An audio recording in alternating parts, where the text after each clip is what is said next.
সেই একই গন্ধ। পচা, এই বিড়ির প্যাকেটটা তোকে কে দিয়েছে? একটা বিড়িখোর বুড়ি। বিড়িখোর বুড়ি? তার মানে আমার মা। এটা এটা মায়ের হাতের তৈরি বিড়ি। একই বিড়ি অন্যজনও তৈরি করতে পারে। নানন্দা, তুমি হয়তো জানো না আমি কতদিন পরে এই বিড়িটা খেয়ে পেট ঝেড়ে হয়ে গেছি।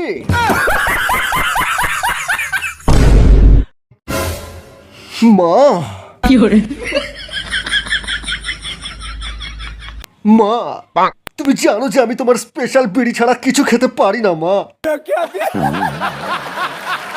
মা গো, আমাকে একবার একবার তোমার স্পেশাল বিড়িটা খেতে দাও মা। কতদিন আমার পায়খানা ক্লিয়ার হয়নি মা, একবার। মা, তুমি আর বাবা যখন হানিমুনে গিয়েছিলে তখন একটু খৈনি কিনতে গিয়ে আমার বাবা সিঁড়ি থেকে পা ফসকে পড়ে গিয়ে সেই জায়গায় চোট খেয়েছিল। এ কথা তুমি জানলে কেমন করে? কাল রাতে বাবা আমার স্বপ্নে এসে বলে গেছেন, আরো বলে গেছেন বাবা আমার হওয়ার জন্য পাড়ার সমস্ত বিড়িখোরদেরকে একটা করে শান্তি বিড়ির প্যাকেট কিনে দেওয়ার মানত করেছিলেন, কিন্তু বাবা তা দেননি।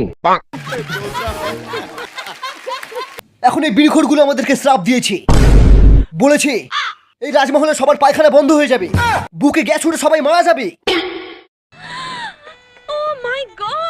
সারাদিনে কটা বিমল খাস? আরে বিমল খেলে মনে হবে পৃথিবীর সব নেশা ছেড়ে দিই। আরে আমি তো হাত দিয়ে যাওয়ার আগেই 10-15 প্যাকেট মেরে দিই। বাবা, আমার বাইকে তেল শেষ হয়ে গেছে। কাল তো 50 টাকা দিলাম। 50 টাকা? থু, শালা 50 টাকা তেল তো রাস্তার জামিতেই শেষ হয়ে যায়। পেট্রোলের দাম অনেক বেড়ে গেছে, তোকে আর বাইকই চালাতে দেবো না। আরে দরকার নেই তোমার বাইকের, আজ থেকে আমি টোটো কিনে চালাবো, নিজের টাকায় বাইক কিনবো।